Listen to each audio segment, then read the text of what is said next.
അടിപൊളിയായിട്ടുണ്ട്. Thank you so much. ഇത് sorry ഞാനൊന്ന് പേരൊന്ന് ചോദിച്ചോട്ടെ.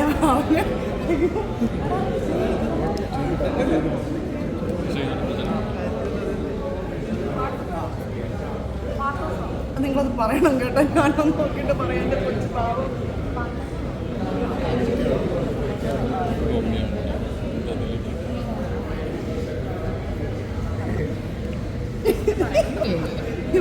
പറയണം. മേക്കപ്പ് വികാസേട്ടൻ്റെ അടുത്താണ്, BKC ബ്രൈഡൽ ആൻഡ് ബ്യൂട്ടി അവിടെയാണ്. കോസ്റ്റ്യൂമിൻ്റെ പേര് സത്യം പറഞ്ഞാൽ എനിക്ക് അറിഞ്ഞുകൂടാ പേര്, പക്ഷേ എൻ്റെ ബേബിയാണ്. കുട്ടിയുടെ പേര് പേരൊന്നും നോക്കില്ല, അത് നിങ്ങൾ തീർച്ചയായിട്ടും ഇങ്ങനെ ഇടരുത്, കട്ട്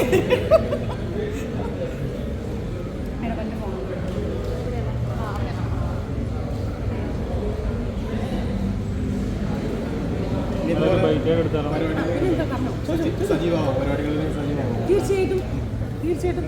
അയ്യോ ഇങ്ങനെ തരല്ലേ ഇതൊന്നും. മൂവി വരുന്നുണ്ട്, പിന്നെ മൂവിയിലാണ് ഇപ്പോൾ കോൺസെൻട്രേറ്റ് ചെയ്യുന്നത്. ചിലപ്പോൾ സീരിയൽ പട്ടിണിയെടുക്കാൻ വയ്യാത്തതുണ്ട്. മൂവി കുറേ വരുന്നുണ്ട്, നല്ല നോക്കി സെലക്ട് ചെയ്തിട്ട് എടുക്കാൻ വേണ്ടി നിൽക്കുക. ഈ ബിഗ് ബോസിൽ സീസൺ കഴിഞ്ഞിട്ട് ഒരു സീസണോടെ കഴിഞ്ഞിട്ട് ഇപ്പോഴാണല്ലോ സജീവമാണ്. ഇത്ര ലേറ്റ് ആവാനുള്ളൊരു കാരണം എന്ന് വെച്ചാൽ ഞാൻ ഓൾറെഡി ഉണ്ട്. നിങ്ങൾക്ക് പിന്നെ എന്തെങ്കിലും ഒരു വിവാദം കിട്ടിയാലല്ലേ. വിവാദം കിട്ടിയോണ്ടാണ് എങ്ങനെ വന്നത്. ഞാൻ ആക്ച്വലി ചാനലിൽ നിറഞ്ഞു കിടക്കുകയാണ്, പക്ഷെ ആരും എന്നെ ശ്രദ്ധിച്ചില്ലെന്ന്. അധികം കണ്ടിട്ടില്ലല്ലോ. അങ്ങനെ അധികം വരും, നല്ല സെലക്റ്റീവായിട്ട് എടുക്കത്തോളായിരുന്നു. എനിക്ക് തോന്നി എടുക്കണമെന്ന് തോന്നി. ശരിക്കും വിവാദം ഉണ്ടായത് ഗുണമായി എന്നാണ് പറഞ്ഞു വരുന്നത്.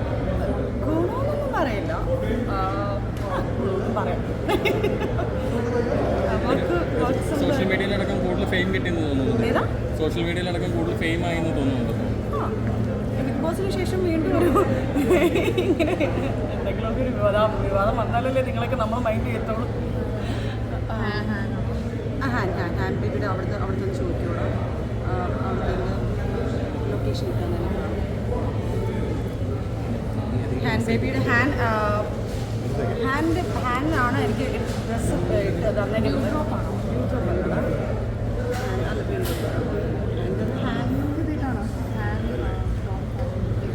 ഹാൻഡ് ടോം ഫാഷൻ ബ്യൂട്ടിക്കാണ് തന്നിരിക്കുന്നത്. എൻ്റെ കോസ്റ്റ്യൂം എന്നെ ഡിസൈൻ ചെയ്തിരിക്കുന്നത്. എനിക്ക് ഹാൻഡ് ബേബി എന്ന് വിളിച്ചെനിക്ക് അറിയത്തുള്ളൂ. പേരിപ്പം നിങ്ങൾ ചോദിച്ചപ്പോഴാണ് ഞാൻ പെട്ടെന്ന് കൺഫ്യൂസ്ഡ് ആയത്. എങ്ങനെയുണ്ട് കോസ്റ്റ്യൂമും മേക്കപ്പും ഒക്കെ?